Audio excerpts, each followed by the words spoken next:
So this is a weird first podcast because it does feel like we're just saying what we think about this past election. And I think our other episodes might be different, but this is who you're going to get when you listen. But what we want to do is really cover stories that matter. So I'll be reporting a lot as a correspondent with DropSite on the tax fight, on what they're trying to do economically, whether it's monetary policy or fiscal policy or with trade. Also, what's happening in the labor movement. This is going to be a place where we have honest conversations about that in a way where we're covering stuff that I think the mainstream media has intentionally ignored. Hell yeah.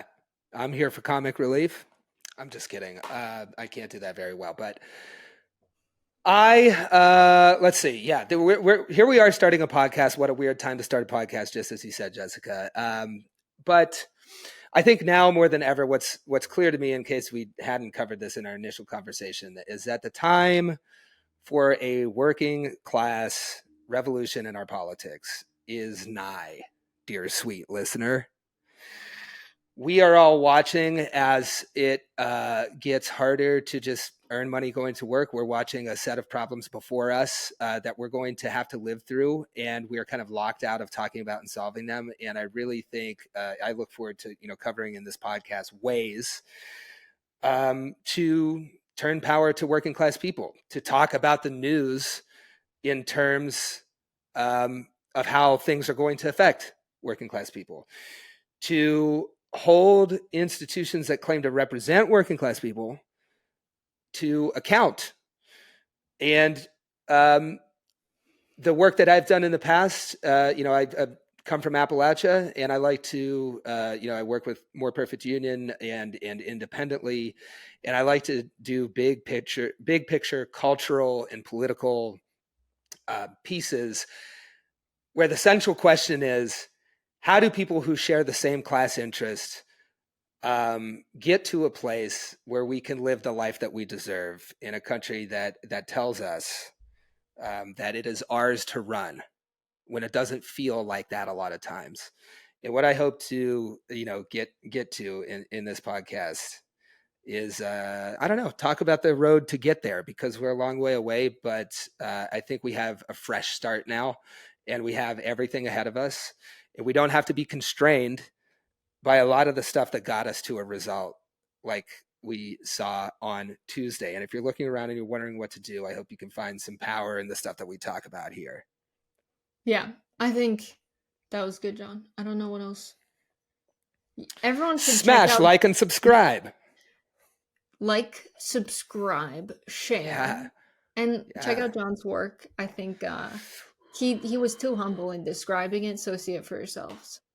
Yeah. If you didn't notice, I did speak at the DNC, and ironically, I'm not proud of this, but I wrote that speech, if you go and watch it, for a moment exactly like this, because I could sense through my work, talking to working class people, especially in a place where I live now and grew up, that there are a lot of politically homeless people out here. And the fact that so many of them are flocking to Donald Trump is an indictment on who else we put on offer to represent the energy and demand for a working class politics.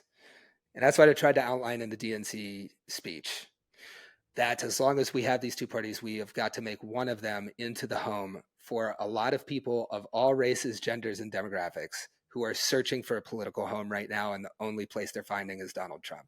We got to offer something better than that, and that's what we're going to be talking about, hopefully, on this pod, and how you can, get involved in that and build it. Yeah, and I think a lot of the other political podcasts out there are backed by billionaire interests with an agenda. We're not. I'm in my kitchen, dude. You see do these scissors look like they're backed by a billionaire agenda? They're barely hanging on my wall over here, so it's very DIY. I don't know if you can tell, but my IKEA dresser and thrifted lamp, a lot of people think that you go to a school like Brown and then you're wealthy. That does not happen, especially if you leave and immediately talk about overthrowing the ruling class in a political revolution in a TED Talk at Brown right after you graduate. They don't invite you back for shit after that. So we're just regular guys. No one's paying us to say this.